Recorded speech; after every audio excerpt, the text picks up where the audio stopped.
जय हिंद मेरे प्यारे दोस्तों, आप सभी का स्वागत है दिशा एप्लीकेशन के इस वीडियो प्लेटफॉर्म पर। दोस्तों, आज के इस वीडियो में हम लोग बात करने वाले हैं ग्लोबल रिस्क रिपोर्ट 2023 की, जिसको भी हाल ही में वर्ल्ड इकोनॉमिक फोरम के द्वारा जारी किया गया। तो आइए दोस्तों जानते हैं इस वीडियो में पूरी बात बने रहिए हमारे साथ।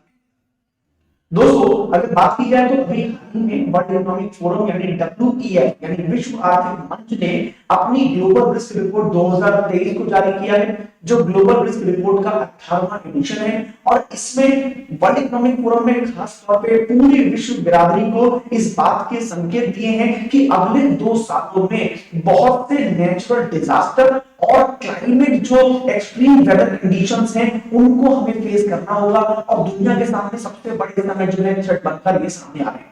चाहे वो नेचुरल डिजास्टर हो, चाहे वो एक्सट्रीम वेदर इवेंट्स हो, ये अगले 2 वर्षों में पूरी दुनिया को देखने को मिल सकते हैं। इस बात का जो संकेत है वो इस ग्लोबल रिस्क रिपोर्ट में दिया गया। दोस्तों, ये ग्लोबल रिस्क रिपोर्ट जो है ये अभी जो वर्ल्ड इकोनॉमिक फोरम की फ्लैगशिप बैठक होने वाली है दावोस में 2023 में, उससे पहले ये रिपोर्ट दी गई है। और इसका टाइटल भी यहाँ पर दिया गया है cooperation in the fragmented world. ठीक है, तो इस तरीके से रिपोर्ट ये पेश की गई है। तो इस पूरे वीडियो में हम जानेंगे किन किन रिस्क के बारे में वर्ल्ड इकोनॉमिक फोरम ने बात किया है अपनी ग्लोबल रिस्क रिपोर्ट में। दोस्तों, इसको जानने से पहले सबसे पहले जान लेते हैं कि ग्लोबल रिस्क क्या होता है, किस चीज को ग्लोबल रिस्क कहते हैं। पहले उसकी बात एक बार कर लेते हैं, उसके बाद आगे। तो दोस्तों, जैसे कि ग्लोबल रिस्क नाम से ही क्लियर है कि ग्लोबल मतलब पूरे विश्व के लिए, रिस्क मतलब खतरा। ठीक है, तो ग्लोबल रिस्क जो है वो एक तरह से वैश्विक खतरा है। और ये किसको कहा गया है, तो ये ऐसी घटनाओं, ऐसी क्रियाओं या ऐसी कंडीशन को कहा गया है जो यदि हो जाए तो पूरे विश्व में बहुत बड़ी लेवल पर जो जीडीपी है, जो पॉपुलेशन है, जो नेचुरल रिसोर्सेज हैं, उन पर निगेटिव। इसका सीधे और शब्दों में अर्थ यह है कि ऐसी घटनाएं या ऐसे इवेंट या ऐसी कंडीशंस जिनका पूरे विश्व के लेवल पर बहुत बड़े स्तर पर जीडीपी, बहुत बड़े स्तर पर जनसंख्या और बहुत बड़े स्तर पर प्राकृतिक संसाधनों पर नकारात्मक प्रभाव पड़े, तो ऐसी सारी घटनाएं जो होती हैं वो ग्लोबल रिस्क दोस्तों कहलाती है। ठीक है, अब इस ग्लोबल रिस्क रिपोर्ट में यही बताया जाता है कि अगले कुछ वर्षों में दुनिया में ऐसी कौन सी घटनाएं होने की संभावना है। ठीक है, उनके लिए हमें बचाव के लिए काम करना पड़ेगा, हम कितना काम कर पा रहे हैं और कितना काम हमें और करना है वगैरह, ये सब बातें इसमें डिस्कस की जाती है। ठीक है ना, तो ये ग्लोबल रिस्क रिपोर्ट क्या है, एक प्रकार की दोस्तों एनुअल रिपोर्ट। ठीक है, एक एनुअल स्टडी होती है जो कि वर्ल्ड इकोनॉमिक फोरम के द्वारा दोस्तों पब्लिश की जाती है। और जो इनकी एनुअल मीटिंग होती है दावोस में, उससे पहले इसको तुरंत ही पब्लिश किया जाता है। उसकी वजह यह है कि जब एनुअल मीटिंग हो तो उसमें इन रिस्क पर जितने भी कंट्रीज के जो रिप्रेजेंटेटिव आते हैं उनसे मिलकर चर्चा की जा सके और उसके लिए कुछ आगे जो है वो काम किए जा सके। ठीक है ना, तो अब ये सारे खतरे जो हैं, ये खतरे इनको पता कहां से लगते हैं, तो उसके लिए इनके पास क्या है, पूरा ग्लोबल रिस्क नेटवर्क। ठीक है, ये ग्लोबल रिस्क नेटवर्क में बहुत सारे लोग होंगे, बहुत सारी एजेंसीज होंगी, बहुत सारी टेक्नोलॉजीज होंगी, है ना, बहुत सारे पैरामीटर्स होंगे। ये सब लोग पूरे साल भर काम करते हैं और पूरे साल भर डेटा को ऑर्गेनाइज करते हैं, डेटा को कलेक्ट करते हैं, ऑर्गेनाइज करते हैं, और उस डेटा के बेस पर ये जो ग्लोबल रिस्क जो रिपोर्ट है वो तैयार की जाती है। उसमें बताया जाता है कि भाई कितना चेंजेस हो रहा है, ग्लोबल रिस्क का जो है वो हर साल कितना चेंजेस हुआ है। यहाँ पे डायग्राम मैंने आपको देखिए यहाँ पर दिया है, जिसमें यहाँ पे रैंकिंग दी गई है कि अगले कुछ वर्षों में कौन कौन से खतरे यहाँ पर ज्यादा प्रभावशाली होंगे, कौन कौन से कम प्रभावशाली होंगे। अब ये एनर्जी सप्लाई क्राइसिस है, ये देखिए मोर इंपैक्ट में लिखा होगा, यानी आगे आने वाले वर्षों में सबसे ज्यादा जो हमें काम करना है वो एनर्जी सप्लाई क्राइसिस से निपटने के लिए करना पड़ेगा, और सबसे ज्यादा प्रभाव भी इसी का दोस्तों देखने को मिलेगा। इसी तरीके से अगर हम फूड सप्लाई क्राइसिस को देखें तो ये देखिए बीच में है, फूड सप्लाई क्राइसिस कहां पे बीच में है। देखिए इधर अगर जाएंगे तो मोर इंपैक्ट होगा, पीछे की तरफ आएंगे तो लेस इंपैक्ट होगा। इसी प्रकार अगर ऊपर की ओर जा रहे हैं तो हायर रिस्पॉन्डेंट, हमें ज्यादा काम करना पड़ेगा उसके लिए। अगर कोई नीचे खतरा दिखाया गया है तो उसके लिए कम काम करना पड़ेगा। इस प्रकार के ग्राफ यहाँ पे शो किया गया है। ठीक है ना, तो यहाँ पे देखिए बताया गया कि सप्लाई का जो फूड सप्लाई का जो क्राइसिस है ये बिल्कुल मिडिल में है। इसका मतलब ये खतरा ऐसा होगा जो मिडिल में होगा, मतलब इसका कम प्रभाव भी नहीं होगा और बहुत भी नहीं होगा। लेकिन सबसे ज्यादा देखिए 2 प्रभाव यहाँ पर दर्शाए गए, एक है एनर्जी सप्लाई क्राइसिस और दूसरा कॉस्ट ऑफ लिविंग, यानी आगे आने वाले वर्षों में जीवन यापन पर होने वाला खर्चा ये बहुत ज्यादा बढ़ जाएगा, इसका प्रभाव बहुत ज्यादा होगा और इसीलिए हमें इसको सही करने के लिए ज्यादा रिस्पॉन्ड करना पड़ेगा, ज्यादा। इसी प्रकार एनर्जी सप्लाई क्राइसिस, इनका प्रभाव दुनिया भर में सबसे ज्यादा होगा और इससे निपटने के लिए हमें ज्यादा काम करना पड़ेगा। ये इस प्रकार के दो प्रभाव यहाँ पर दर्शाए गए हैं। तो इस प्रकार के दोस्तों ये सारे रिस्क हैं जो 2023 की इस रिपोर्ट में यहाँ पर बताए दुनिया भर को यहाँ पे चेताया है, ठीक है। अब बढ़ते हैं, बताते हैं कि कुछ रिस्क ऐसे हैं जो इस रिपोर्ट में दिए गए हैं, तो आइए उनकी बात करते हैं, देखते हैं कि क्या क्या खास यहाँ पे रिस्क है, ठीक है ना। तो अगर मैं आपको ये डायग्राम दिखाऊं तो इसमें देखिए 10-10 रिस्क बताए गए हैं कि अगले 2 सालों में कौन से सबसे बड़े 10 रिस्क दुनिया के सामने हैं और अगले 10 वर्षों में कौन से 10 बड़े खतरे दुनिया के सामने आने वाले हैं, तो वो यहाँ पे लिखे हुए। अब देखिए हमारे यूपीएससी प्रीलिम्स की बात करूं मैं 2023 की, तो 2023 में देखिए यहां से ये 2 क्वेश्चन आपसे इंपॉर्टेंट है जो आपसे यूपीएससी प्रीलिम्स एमसीक्यू में पूछ सकता है कि बताइए निम्न में से कौन सा ऐसा रिस्क है जो ग्लोबल रिस्क रिपोर्ट 2023 के आधार पर अधिक इंपैक्ट करेगा, उसके लिए हमें मोर रिस्पॉन्ड करना पड़ेगा। तो यहाँ पे देखिए एनर्जी सप्लाई क्राइसिस और कॉस्ट ऑफ लिविंग क्राइसिस यहाँ पे बन सकता है, ठीक है ना। इसी प्रकार यहां से आपसे अगले 2 वर्षों में कौन से खतरे हैं और अगले 10 वर्षों में कौन से खतरे होने हैं, इनकी लिस्ट के बारे में भी आपसे एग्जाम में पूछा जा सकता है कि भाई ये किस चीज की तरफ है, ठीक है ना। ये आपको ध्यान रखना। अब कुछ रिस्क की बात मैं यहाँ पे कर लेता हूँ, कौन से रिस्क इस रिपोर्ट में बताए, ठीक है ना। देखिए अब देखो सबसे पहला मोस्ट सर्व रिस्क, सबसे ज्यादा खतरा जो है वो कौन सा रहने वाला है। यहाँ पे 2 लाइन का यूज किया गया है इस रिपोर्ट में। पहली लाइन है failure to mitigate climate change and failure of climate change adaptation, मतलब हम 2 कामों में बिल्कुल नाकाम हो रहे हैं। पहला काम तो जलवायु परिवर्तन को रोक नहीं पा रहे, जो क्लाइमेट चेंज हो रहा है उसको रोक नहीं पा रहे हैं, वो लगातार होता है, गर्मी बढ़ती जा रही है, तापमान पृथ्वी का बढ़ता जा रहा है, उसे रोक नहीं पा रहे हैं, पहले तो यहाँ पे। दूसरा, चलो हमें मान ले कि जलवायु परिवर्तन हो भी रहा है, तो जलवायु परिवर्तन के लिए अनुकूलन भी हम लोग लेके नहीं आ पाए। मानो कि भाई पृथ्वी का टेम्परेचर तो बढ़ रहा है, हर साल पृथ्वी का तापमान जो है वो बढ़ रहा है, लेकिन हम उस बढ़ते हुए तापमान के अनुरूप भी अपने जीवन को अनुकूलित नहीं कर पा रहे हैं, ठीक है ना। तो दोनों ही तरह से हम खतरे में हैं, मतलब सीधी सी बात है, हम ना तो खतरे को रोक पा रहे हैं और ना ही खतरे से बचाव कर पा रहे हैं। समझ मेरी बात, खतरा आ भी रहा है और जो खतरा आने वाला है हमारे पास उससे बचाव का भी कोई तरीका नहीं, ठीक है। दोनों ही कर सकते हैं, ना तो हम जलवायु परिवर्तन को रोक पा रहे हैं और ना ही जलवायु परिवर्तन के अनुकूल अपना जीवन को एडॉप्ट कर, समझे। तो ये दो सबसे ज्यादा सर्व रिस्क जो बताए गए हैं जो दुनिया भर को फेस करने हैं, वो ये दोनों यहाँ पर मोस्ट जो सर्व रिस्क में बताए गए। इसके बाद अगले 10 वर्षों में, नेक्स्ट डिकेड में कहा गया, अगले 10 वर्षों में क्या होगा, नेचुरल डिजास्टर और एक्सट्रीम इवेंट्स, मतलब हमें बहुत सारे प्राकृतिक जो डिजास्टर्स हैं, प्राकृतिक आपदाएं हैं, उनको झेलना पड़ सकता है और साथ ही साथ जो मौसम की एक्सट्रीम कंडीशन को भी हमें यहाँ पर झेलना पड़ सकता है। बायोडायवर्सिटी तो हमें अभी भी हो रहा है, हम जानते हैं, और इकोसिस्टम बहुत तेजी से कोलैप्स होता है, सीधी सी बात है। बायोडायवर्सिटी का लॉस होगा तो इकोसिस्टम तो अपने आप खत्म हो जाएगा।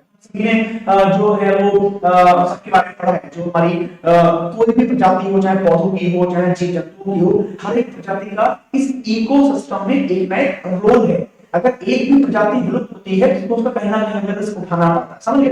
तो बायोडायवर्सिटी का लॉस होगी तो इकोसिस्टम तो कोलैप्स होगा ही होगा, जिसकी शुरुआत तो हो भी चुकी है ना, बहुत सारे इकोसिस्टम्स हैं जो कोलैप्स हो चुके हैं ऑलरेडी, ठीक है ना।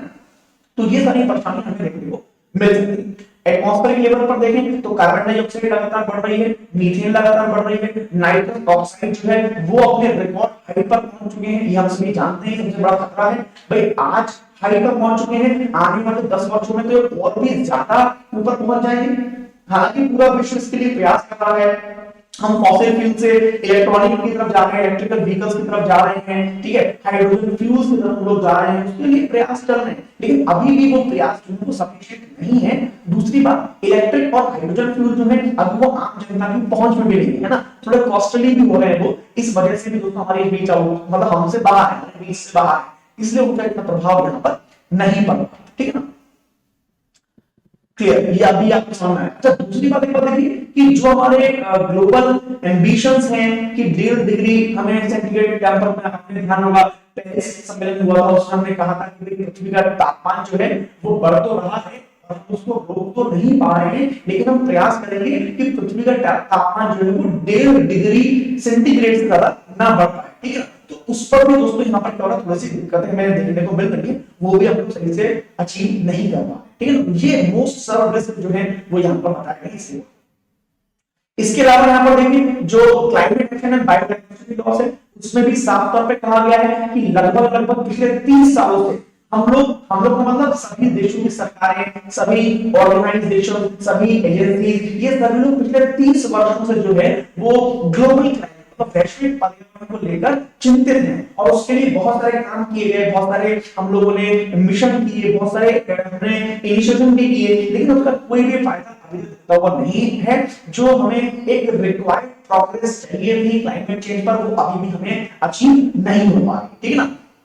2011 के बाद से इस रिपोर्ट में कहा गया है कि 2011 के बाद से जो है वो ये जो रिस्क है ये बहुत तेजी से बढ़ा है। जो क्लाइमेट एक्शन का हमारा जो क्लाइमेट चेंज को लेकर रिस्क था वो 2011 के बाद से बहुत तेजी से बढ़ रहा है और लगातार, ठीक है ना, ये यहाँ पे इसमें कहा गया। तो ये कुछ लाइंस है दोस्तों जो अपने एग्जाम में यहाँ पर काम में आ सकती है, बहुत जरूरी लाइंस, ठीक है। एक मिनट, ठीक है ना, ये लाइन जो है बहुत जरूरी है जो हमारे एग्जाम में, ठीक है ना। दूसरी बात, बायोडायवर्सिटी क्या कहा गया है कि बायोडायवर्सिटी जो है वो लगातार डिक्रीज हो रही है, ठीक है। चाहे हम लोग इकोसिस्टम्स की बात करें, चाहे अलग अलग की बात करें, चाहे एक ही की बात करें, सभी जगह पे देखा जाए तो बायोडायवर्सिटी बहुत तेजी से कम हो रही है, faster than at any other point during the human history. यानी सबसे ज्यादा तेजी से ह्यूमन हिस्ट्री में सबसे ज्यादा तेजी से जो बायोडायवर्सिटी खत्म हो रही है वो इस समय हो रही है, ठीक है। ये बहुत बड़ा रिस्क हमारे सामने बना हुआ है।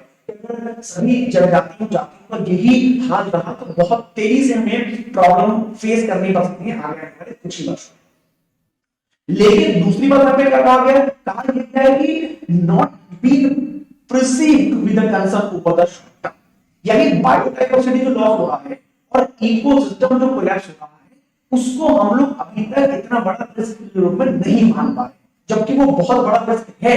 हमें उसके लिए बहुत शॉर्ट टर्म में काम करना पड़ेगा, काम करना पड़ेगा। अगर नहीं हुआ तो बहुत ही कम समय में हमें बड़ा ये खतरा देखने को मिल सकता है, ठीक है ना। तो इसको जो है वो चौथा मोस्ट सर्व रिस्क यहाँ पे माना गया है long term and over the next 10 years, मतलब 2033 तक ये चौथा सबसे बड़ा खतरा जो है माना गया है। यहाँ पे रैंक यहाँ पे लिखूंगी ना तो ये रैंक दोस्तों आपको यहाँ पे ध्यान करना, देखिए ये चौथा सबसे बड़ा खतरा यहाँ पे दिया biodiversity loss and ecosystem collapse.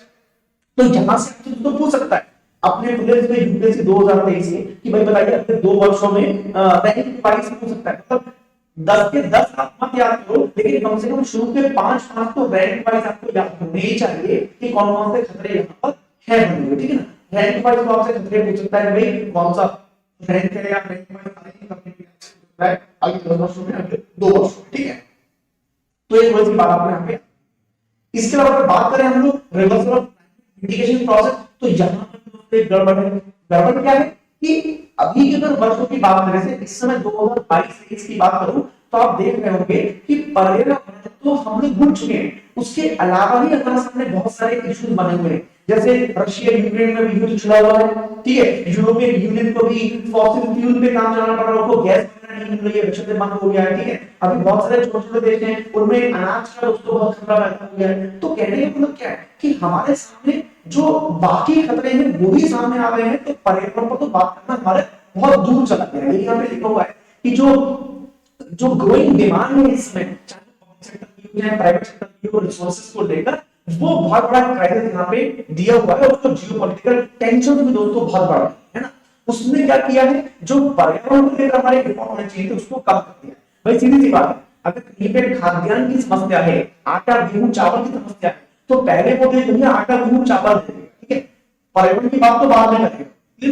कहीं पर युद्ध चल रहा है तो युद्ध चल रहा है तो पहले वो युद्ध से निपटेगा, उसके बाद देखिएगा, समझ लीजिए बात। तो इस तरीके की यहाँ घटनाएं हो रही हैं जिनकी वजह से जो है वो पर्यावरण का जो हमारा काम है वो पीछे भी पहुंच गया। जो हमारे पब्लिक और प्राइवेट सेक्टर का डिमांड है वो रिसोर्सेज के प्रति बढ़ रही है, सोशियो इकोनॉमिक जो शॉर्ट टर्म क्राइसिस है वो यहाँ पर बढ़ रहा है, जिसकी वजह से जियोपॉलिटिकल टेंशंस बढ़ रही हैं, और उसी वजह से जो पर्यावरण को लेकर हमारे काम है वो दोस्तों अगले 2 वर्षों में बहुत ज्यादा और भी कम होने के चांसेस यहाँ पे दिखाई दे रहे हैं, ठीक है ना। और इसी वजह से जो यहाँ पे एग्जाम्पल देके दिया हुआ है, यूरोपियन यूनियन ने भी क्या किया है कि 50 बिलियन यूरो खर्च करने का मन बनाया है, किस पर, फॉसिल फ्यूल इंफ्रास्ट्रक्चर सप्लाई पर, यानी फॉसिल फ्यूल जिसको हमें छोड़ना है उसकी जगह में क्लीन एनर्जी का प्रयोग करना है। लेकिन यूरोपियन यूनियन के समय हालात ये हैं कि भाई उनको अभी क्या करना पड़ रहा है, फॉसिल फ्यूल को बढ़ाना पड़ रहा है। इसी प्रकार जो और भी देशों का नाम देखिए, ऑस्ट्रिया है, इटली है, नीदरलैंड है, फ्रांस है, ये सब भी जो अपने कोल पावर स्टेशन है इनको दोबारा से रीस्टार्ट करने की बात कर रहे हैं। क्यों? क्योंकि इनके सामने एनर्जी की प्रॉब्लम आई है, जियोपॉलिटिकल टेंशन इतनी बन गई है कि ये लोग अभी उस पर काम ही नहीं कर पा रहे। इसके अलावा जो एप्रीहेंशंस हैं, कौन कौन से खतरे हैं वो भी यहाँ पर बात की गई है इस रिपोर्ट में। तो अगले 10 वर्षों की बात करें 2033 तक, यहाँ पर बहुत सारे जो इंटरकनेक्शंस हैं उनकी बात की गई है, जैसे बायोडायवर्सिटी लॉस, ठीक है। अब बायोडायवर्सिटी लॉस हो रहा है तो उसका पॉल्यूशन से सीधा सीधा कनेक्शन, भाई पॉल्यूशन बढ़ेगा तो बायोडायवर्सिटी और तेजी से लॉस होगा, ठीक है। नेचुरल रिसोर्सेज का कंजप्शन अगर बढ़ेगा तो पॉल्यूशन बढ़ेगा, पॉल्यूशन बढ़ने से बायोडायवर्सिटी लॉस होगा, ठीक है। Climate change and socio economic drivers, मतलब ये सब आपस में जुड़े हुए हैं, ठीक है ना। इसमें आगे आने वाले 10 वर्षों में हम इतना उलझ जाएंगे, इतना डेंजरली मिक्स हो जाएगा कि हमें इससे निकलना मुश्किल होगा, ठीक है ना। तो किस तरह जुड़े हुए हैं, नेचुरल रिसोर्सेज का प्रयोग हमें करना ही करना है, उसके प्रयोग के बिना हम काम नहीं चला पाएंगे। जब उनका प्रयोग होगा तो पॉल्यूशन होगा, पॉल्यूशन होगा तो क्लाइमेट चेंज भी होगा और बायोडायवर्सिटी लॉस भी होगा। तो इसमें अगले 10 वर्षों में बहुत ज्यादा हम लोग उलझने होंगे। दूसरी बात, अभी ग्लोबल पैंडेमिक से हम लोग निकले हैं, 3 साल हमारे खराब हो गए, 2000 स्पेशली बात करें तो 2020, 21 और 22 ये 3 वर्ष ऐसे हैं जो हमारे पूरी तरीके से पैंडेमिक में। उसके अलावा इसमें यूरोप में पूरा वॉर चल रहा है कि भाई पूरा यूरोप जो है वो यूक्रेन के साथ खड़ा हुआ है और वहां पर वॉर चल रहा है, तो वहां पर एनर्जी की बहुत सारी दिक्कतें हो गई। हमने देखा कि रशिया से गैस सप्लाई बंद हो गया, रशिया से क्रूड ऑयल बंद हो गया, इधर मिडिल ईस्ट के देशों ने भी अपना क्रूड ऑयल का प्राइस बढ़ा दिया, तो वहां पे एनर्जी के प्राइस बहुत ज्यादा बढ़ रहे हैं। जब एनर्जी के प्राइस बहुत ज्यादा बढ़ रहे हैं तो फूड प्राइस हमें देखने को मिले हैं, और उसी वजह से वो वापस से अपने किस पे आते हैं, कोल वाले पे आते हैं, कोयले वाले प्लांट पे आते हैं, प्लांट को शुरू करने की बात कर रहे हैं। क्यों? क्योंकि एनर्जी सप्लाई में हो ही नहीं पा रही है, क्लियर होगा। तो इस तरीके से वहां पे जो कॉस्ट ऑफ लिविंग है वो बहुत तेजी से बढ़ रही है और top most serious global risk है शॉर्ट टर्म, यानी अगले 2 वर्षों में और अगले 10 वर्षों में सबसे बड़ी समस्या खतरा जो हमें देखने को मिलेगा कि कॉस्ट ऑफ लिविंग जो है, यानी जीवन यापन करने का जो खर्चा है वो बढ़ जाए। यानी अभी अगर एक आदमी एक दिन में 100 रुपए खर्च करके जीवन यापन अपना कर सकता है, तो आगे आने वाले वर्षों में ये 100 रुपया जो है ये बढ़ जाए, ये उसे 200-300 रुपए खर्च करना पड़ेगा, ऐसी आपने रिपोर्ट में कहा, ठीक है। तो ये बहुत खतरनाक बात यहाँ पे कही गई है, इससे बचने की हमें कोशिश करनी चाहिए, इससे बचने का हमें प्रयास करना चाहिए। और इसमें 70% जो रिस्पोंडेंट है WEF में, है ना, उसकी रिपोर्ट में कहा गया है कि भाई यहाँ पर prevent the PM for the climate change have been ineffective and highly ineffective, यानी जो क्लाइमेट चेंज से बचने के हमारे प्रयास हैं वो पूरी तरीके से इनइफेक्टिव यहाँ पे महसूस किए जा रहे हैं और हाईली इनइफेक्टिव महसूस किया जा रहा है, उनका कोई भी फायदा दिखाई देता नहीं, ठीक है ना। तो ये पूरी बात यहाँ पर है।